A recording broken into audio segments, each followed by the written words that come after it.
Very good morning dear students आज की class में हम ब्रायोफाइटा के वर्गीकरण के बारे में स्टडी करेंगे। इससे पहले की क्लास में हमने ब्रायोफाइटा के जनरल कैरेक्टर्स के बारे में, सामान्य लक्षणों के बारे में अध्ययन किया था। आज की क्लास हम देखेंगे कि ब्रायोफाइटा को किस प्रकार से वर्गीकृत किया गया है। तो उसमें देखिए ब्रायोफाइटा है उसको 3 वर्गों में बांटा गया है, ये हमें ध्यान रखना है। सबसे पहला वर्ग वो कौन सा हमें ध्यान रखना है, एपिटिकॉप्सिडा या जिसे हम लिवरवर्ट के नाम से जानते हैं। दूसरा वर्ग हमें ध्यान रखना है एंथोसिरोटॉप्सिडा या जिसे हम हॉर्नवर्ट कहेंगे। और तीसरा वर्ग हमें ध्यान रखना है ब्रायोप्सिडा या जिसे हम मोसेस के नाम से जाना जाता है। तो ये 3 वर्गों में ब्रायोफाइटा को बांटा गया है। सबसे पहला वर्ग ध्यान रखना हमें, और वो कौन सा ध्यान रखना है, कौन सा ध्यान रखना है आपको, सबसे पहला वर्ग हमें ध्यान रखना है वो एपिटिकॉप्सिडा या लिवरवर्ट के बारे में ध्यान रखना है। यानी इस वर्ग के सदस्य होते हैं, इस वर्ग के सदस्यों का पादप आकार या पादप शरीर होता है। इस वर्ग के सदस्यों का पादप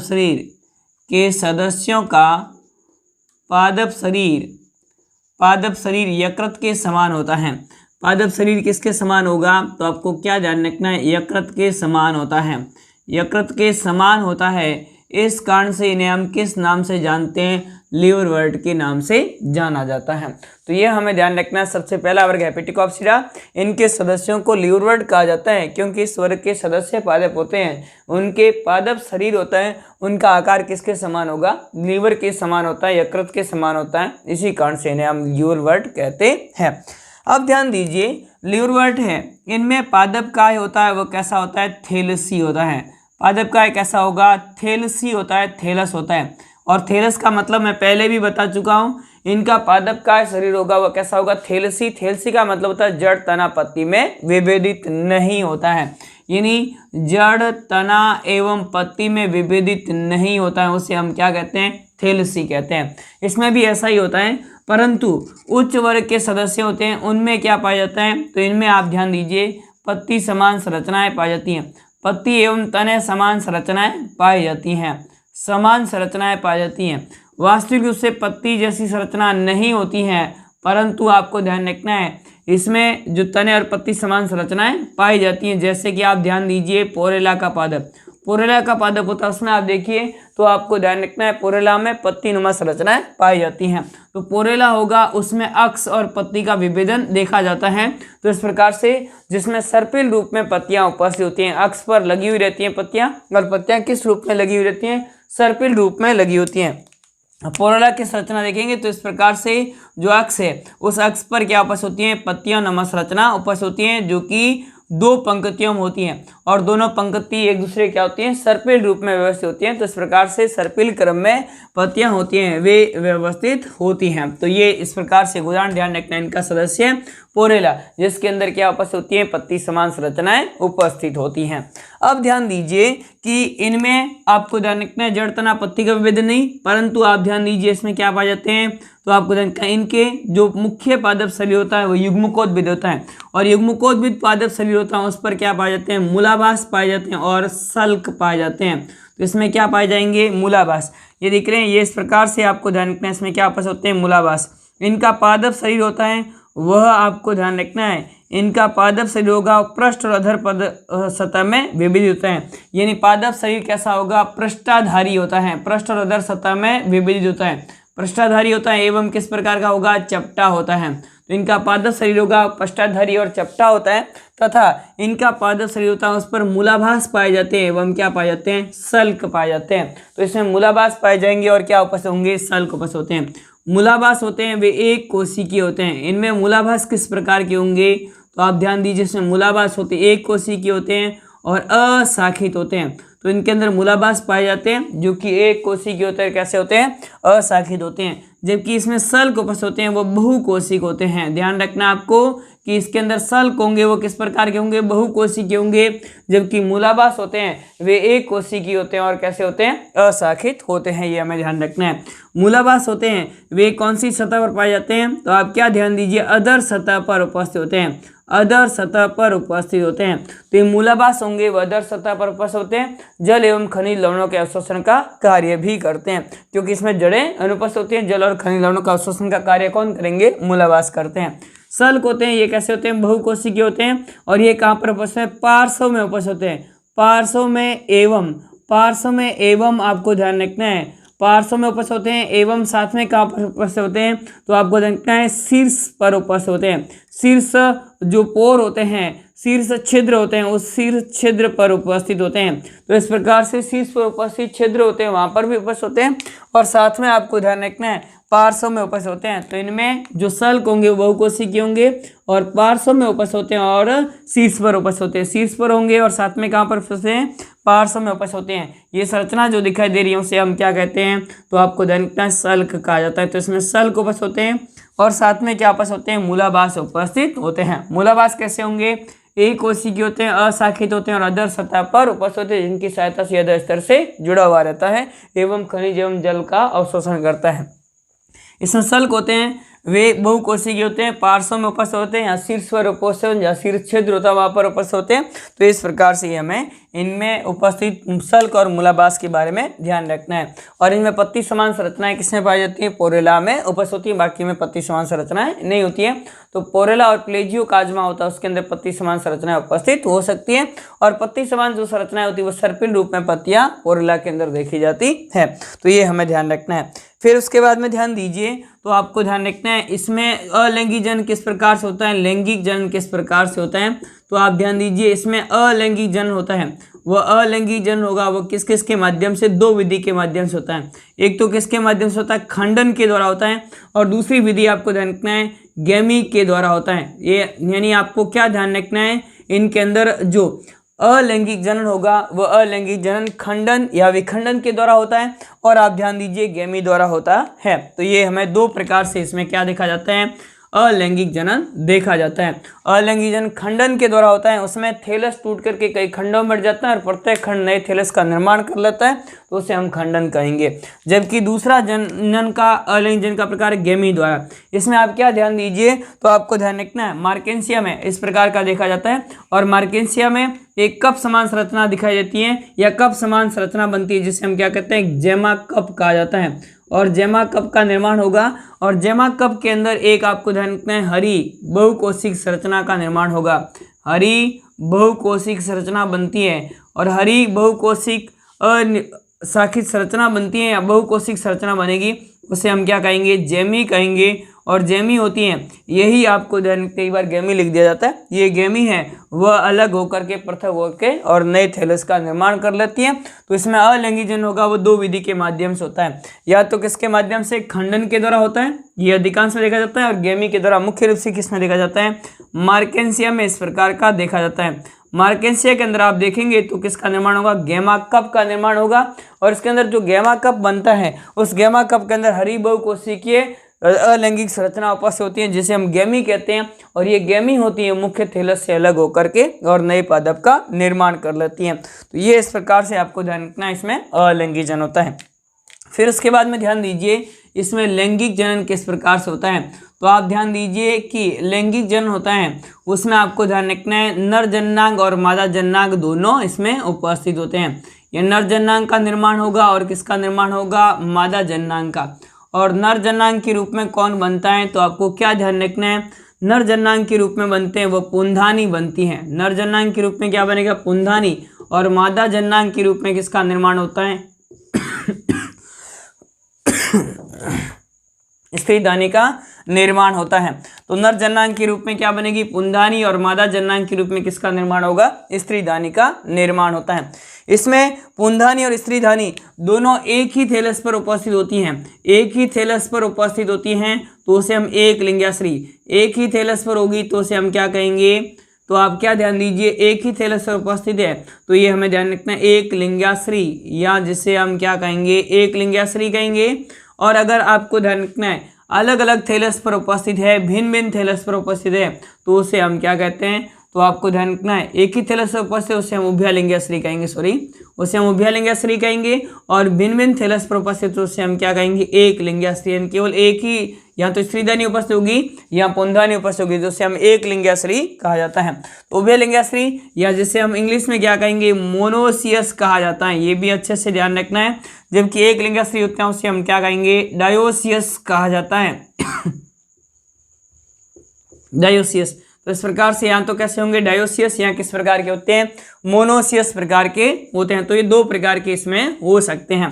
तो एक ही थैलस पर बने तो उसे उभयलिंगीय स्त्री कहेंगे, और अलग अलग थैलस पर स्त्रीधानी और पुंधानी बने तो उसे हम एक लिंगीय स्त्री कहेंगे। और इस प्रकार का एक लिंगीय स्त्री किसमें देखा जाता है, तो आप क्या ध्यान दीजिए, मार्केंसिया में होते हैं वो एक लिंगीय स्त्री होते हैं।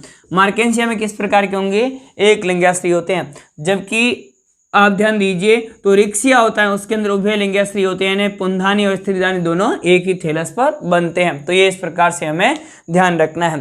फिर उसके बाद में ध्यान दीजिए तो इनसे जो है स्पोरोफाइट बनेगा, बीजाणुद्भिद बनेगा, स्पोरोफाइट बनेगा। और स्पोरोफाइट या जो बीजाणुद्भिद होता है वो बीजाणुद्भिद तीन भागों में विभेदित होता है। तो इस वर्ग के सदस्य होते हैं उनमें बीजाणुद्भिदों का वो तीन भागों में विभेदित होता है। इसका आधार भाग होता है जिसे हम फूट कहते हैं या पाद कहा जाता है, फूट या क्या कहेंगे, पाद कहा जाता है। दूसरा बीच का भाग होता है जिसे हम किस नाम से जाना जाता है, सीटा के नाम से जाना जाता है, या व्रंत कहते हैं, सीटा या व्रंत। और तीसरा भाग कौन सा हो जाएगा, तो आपको ध्यान रखना, शीर्ष भाग होता है जिसे हम संपुटिका कहेंगे या कैप्सूल कहा जाता है। तो संपुटिका या कैप्सूल। तो इस प्रकार से तीन भागों में इनके बीजाणुद्भिद होता है, वो विभेदित होता है। यानी नर जननांग के रूप में क्या बनेगा, पुंधानी, मादा स्त्रीधानी, और इन दोनों के बनने के बाद में पुंमणु और अंड आपस में निश्चित होगी युग्मनज, और युग्मनज से भ्रूण का निर्माण होगा, और भ्रूण से किसका निर्माण होगा, बीजाणुद्भिद पीढ़ी का निर्माण होगा। वो किसमें ध्यान रखना है, रिक्सिया। रिक्सिया इसका क्या है, अपवाद है। और रिक्सिया होता है उसमें केवल क्या उपस्थित होते हैं, तो आपको क्या ध्यान रखना है, रिक्सिया होगा उसमें कैप्सूल उपस्थित होता है और पाद उपस्थित होता है, सीटा का अभाव होता है। तो रिक्सिया में सीटा नहीं उपस्थित होता है, केवल कैप्सूल उपस्थित होगा। और इसमें उपस्थित जो फूट और सीटा होते हैं ये तो कैसे होते हैं, अलिंगी यानी बंध्य भाग होते हैं, जन्म में भाग नहीं लेते हैं। जन्म में भाग कौन सा लेगा, कैप्सूल। कैप्सूल के अंदर आप ध्यान दीजिए बीजाणु मात्र कोशिकाएं होगी। कौन सी कोशिकाएं होगी, बीजाणु मात्र कोशिकाएं होगी। और बीजाणु मात्र कोशिकाएं उनके अंदर कौन सा विभाजन होगा, अर्धसूत्री विभाजन होता है, मियोसिस होता है, अर्धसूत्री विभाजन होगा। और अर्धसूत्री विभाजन होने के फलस्वरूप किसका निर्माण होगा, बीजाणु का निर्माण होता है। अर्धसूत्री विभाजन होगा, और अर्धसूत्री विभाजन होने के फलस्वरूप किसका निर्माण होगा, बीजाणुओं का निर्माण होता है, स्पोर का फॉर्मेशन होता है। और यही स्पोर होंगे, इसके अंकुरण के फलस्वरूप नए थैलस का निर्माण होता है। तो इस प्रकार से नया थैलस बन जाता है। ये हमें ध्यान रखना है पहला वर्ग। और वो कौन सा ध्यान रखना है, तो आप ध्यान दीजिए पहला वर्ग है वो लिवरवर्ट्स जिसे कहा जाता है। इनके अंदर आप देखिए तो मार्केंसिया के अंदर जो बीजाणु कोशिकाएं बनती हैं, इन्हीं कोशिकाओं अंदर एक और कोशिकाएं बनती है जिन्हें हम इलेटर्स कहा जाता है। और इलेटर्स होते हैं ये बीजों के प्रकीर्णन में, बीजाणुओं के प्रकीर्णन में सहायक होते हैं। तो बीजाणुओं के प्रकीर्णन में सहायक होते हैं वे कौन सी संरचनाएं होती हैं, इलेटर्स होते हैं। और इलेटर्स का निर्माण होता है वह किसमें होता है, मार्केंसिया के अंदर होता है। तो मार्केंसिया के अंदर इलेटर्स का निर्माण होगा, जबकि रिक्सिया के अंदर नर्व सेल्स उपस्थित होती हैं जो कि इलेटर्स की पूर्व कोशिकाएं होती हैं। तो ये इस प्रकार से हमें ध्यान रखना है, इसमें किसका निर्माण होगा, इलेटर्स का निर्माण होता है। तो ये हमें ध्यान रखना है किसके बारे में, इनमें जो बीजाणु मात्र कोशिका उन्हीं से बीजाणु बनेंगे, उन्हीं से क्या बनते हैं, इलेटर्स का निर्माण होता है। और इलेटर्स के अंदर बेंडिंग या थिकनिंग पैटर्न्स उपस्थित होता है। तो ये सारा लक्षण हमें ध्यान रखना है किसके बारे में, पहला वर्ग हेपेटिकोप्सिडा के बारे में। एक बार वापस से देख लीजिए, इस वर्ग के सदस्य पादप होते हैं, उनका शरीर रचना होती है वह यकृत के समान होती है, इस कारण से हम लिवरवर्ट्स कहते हैं। इनका पादप शरीर होता है वह, या इनका युग्मकोद्भिद पादप शरीर होगा वह पृष्ठाधारी एवं चपटा होता है। और यह आपको धन का थैलेसी होता है, जड़ तने पत्ती में विभेदित नहीं होता है, परंतु इनमें सदस्य होते हैं पत्ती और तने समान संरचनाएं पाई जाती हैं। वास्तविक तना और पत्ती नहीं होती है, जैसे कि पोरला के अंदर सर्पिल क्रम में पत्तियां उपस्थित होती हैं, लगी हुई रहती हैं। फिर उसके बाद में आप ध्यान दीजिए तो आपको इनके थैलस में मूलाभास पाए जाते हैं जो एक कोशी के अशाखित एवं अधर सतह पर लगे हुए रहते हैं, जिनकी सहायता से अधर स्तर से जुड़ा हुआ रहता है, जल एवं खनिज लवणों का अवशोषण करता है। सल्क होते हैं बहुकोशिकीय, पार्श्व में एवं शीर्ष छिद्र पर उपस्थित होते हैं। अब उसके बाद में ध्यान दीजिए, तो आपको ध्यान रखना है इनमें अलैंगिक जन होता है वह खंडन एवं गेमी द्वारा होता है, जबकि लैंगिक जन होता है वह नर जनांग पुंदानी, मादा जनांग स्त्रीदानी। पुंदानी और स्त्रीदानी एक ही थैलस पर उपस्थित हो उभयलिंगाश्री या मोनोसियस, अलग अलग थैलस पर उपस्थित हो तो एक लिंगाश्री या डायोसियस कहा जाता है। इसमें आप ध्यान दीजिए बीजाणु भेद होता है फूट सीटा एवं कैप्सूल में भेदित होता है, जबकि रिक्शिया में केवल कैप्सूल उपस्थित होता है। फिर उसके बाद में आप ध्यान दीजिए, तो इसमें कैप्सूल भाग होता है, इसमें बीजाणु मात्र कोशिकाएं मर्सूरीबाज होने के फलस्वरूप बीजाणु का निर्माण होता है जो अंकुरण करके नए थैलस का निर्माण करते हैं। इसमें आप ध्यान दीजिए, तो अर्धसूत्री विभाजन के दौरान बनने वाली बीजाणु मात्र कोशिकाएं जो बनेगी उससे ही लेटर्स का निर्माण भी होता है, जो कि बीजाणुओं के प्रकीर्णन में सहायक होते हैं। तो ये इस प्रकार से पहला वर्ग हमें ध्यान रखना है एंथोसेराटोप्सिडा।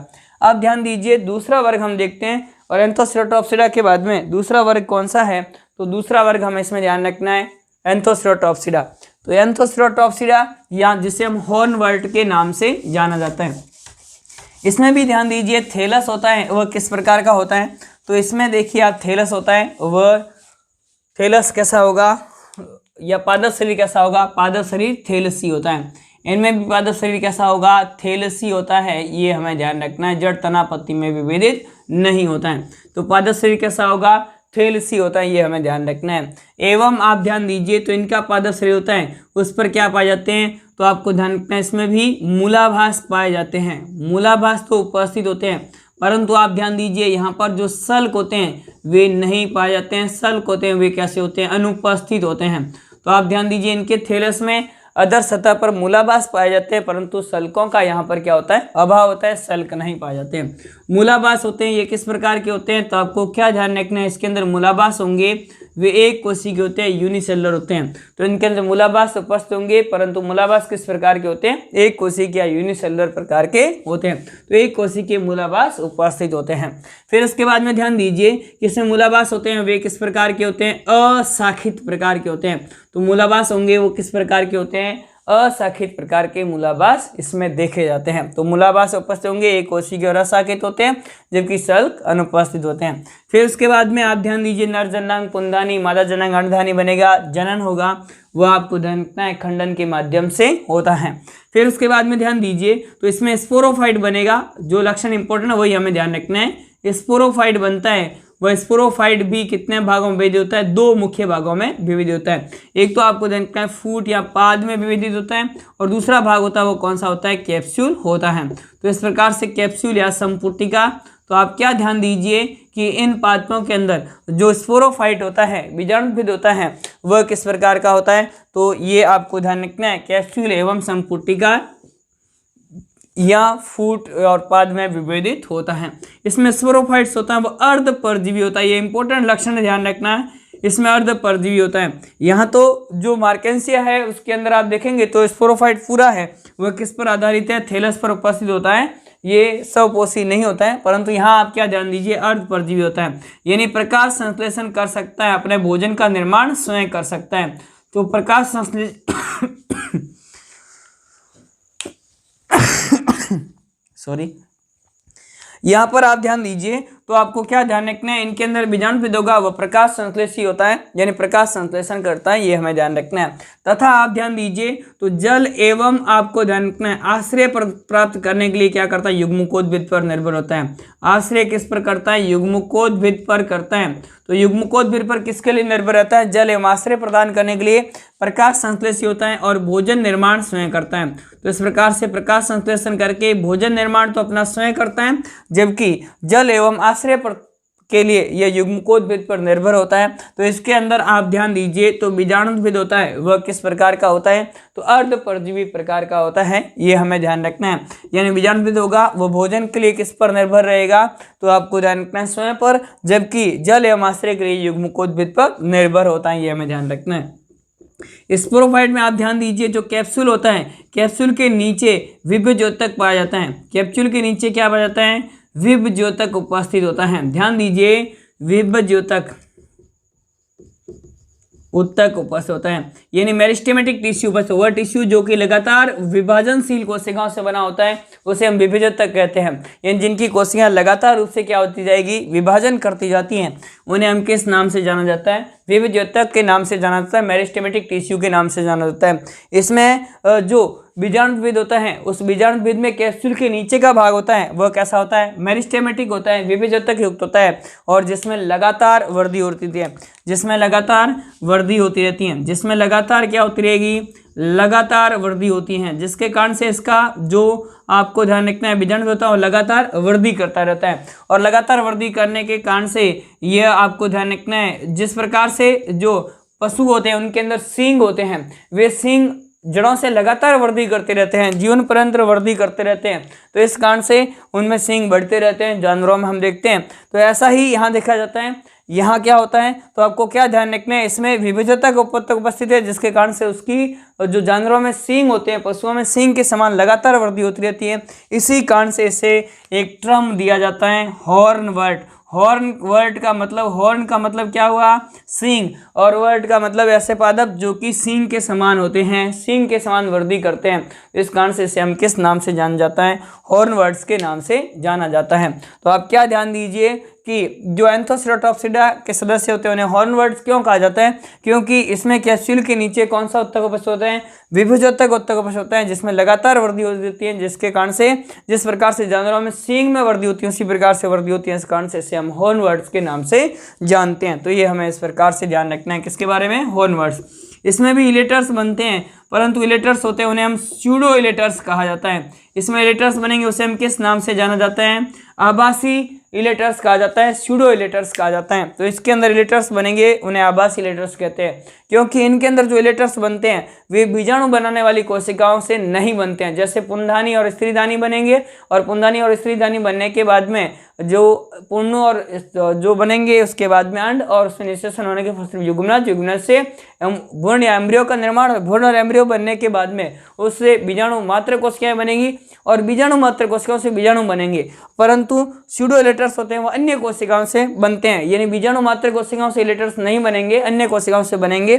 और इन इलेटर्स के अंदर बेंडिंग पैटर्न्स होता है, बेंडिंग्स होती हैं वे अनुपस्थित होते हैं, बैंड्स होते हैं उनकी थिकनिंग या जमाव नहीं होता है, और बैंड्स की थिकनिंग या जमाव नहीं होने के कारण से इन्हें हम क्या कहते हैं, स्यूडो इलेटर्स कहा जाता है, आभासी इलेटर्स कहा जाता है। तो इनके अंदर आभासी इलेटर्स उपस्थित होते हैं, ये हमें ध्यान रखना है। तो एंथोसेरोटॉप्सिडा या हॉर्न वर्ड्स के अंदर कौन से इलेटर्स उपस्थित होंगे, आभासी इलेटर्स उपस्थित होंगे, जबकि हेपेटिकॉप्सिडा होता है उसमें वास्तविक इलेटर्स उपस्थित होते हैं। हम ब्रायोप्सिडा पढ़ेंगे वहां पर इलेटर्स का अभाव होता है, इलेटर्स नहीं पाए जाते हैं। तो इस प्रकार से हमें ध्यान रखना है किसके बारे में, इस एंथोसेरोड। इसके उदाहरण कौन कौन से ध्यान रखने हैं, तो ध्यान दीजिए, उदाहरण ध्यान रखने हैं एंथोसिरोस, इसका उदाहरण कौन सा ध्यान रखना है आपको, एंथोसिरोस ध्यान रखना है। और ध्यान रख सकते हैं नोटोथोइलस। तो इस प्रकार से नोटोथेलस और एंथोसिरोस है वो दोनों उदाहरण किसके हैं, नोटोथेलस और एंथोसिरोस ये दोनों उदाहरण है वो एंथोसेरोटॉप्सिडा के हैं। तो यहाँ भी आप उदाहरण ध्यान रख सकते हैं। और जो हेटेरोप्सिडा उसके उदाहरण कौन कौन से, तो मैंने दो तो बता दिए थे, एक तो मार्केंसिया बता दिया था और सबसे पहले आपको बता दिया रिक्सिया। तो रिक्सिया हो गया, मार्केंसिया हो गया, रिक्सिया मार्केंसिया। इसके अतिरिक्त आप और ध्यान दीजिए, तीसरा मैंने बता दिया पोरेला, तो ये पोरेला ध्यान रखना है। चौथा आप ध्यान रखिए प्लेजियोकाज्मा, प्लेजियोकाज्मा, प्लेजियोकाज्मा। तो इस प्रकार से प्लेजियोकाज्मा है वो भी इसका उदाहरण है। तो पोरेला हो गया या रिक्सिया हो गया, मार्केंसिया हो गया, प्लेजियोकाज्मा हो गया, ये सारे सदस्य वो किसके सदस्य है, वो तो आप हेपेटिकॉप्सिडा के और एंथोसेरोटॉप्सिडा या हॉर्न वर्ड्स के उदाहरण कौन कौन से, तो ये इस प्रकार से हमें नोटोथेलस और एंथोसिरोस ध्यान रखना है। ब्रायोप्सिडा के आगे हम पढ़ेंगे स्पेगनम, फ्यूनेरियम और पॉलीट्राइकम। इस प्रकार से स्पेगनम, फ्यूनेरियम और जो पॉलीट्राइकम है वो नेक्स्ट अगली क्लास में पढ़ेंगे। तब तक के लिए धन्यवाद, थैंक यू।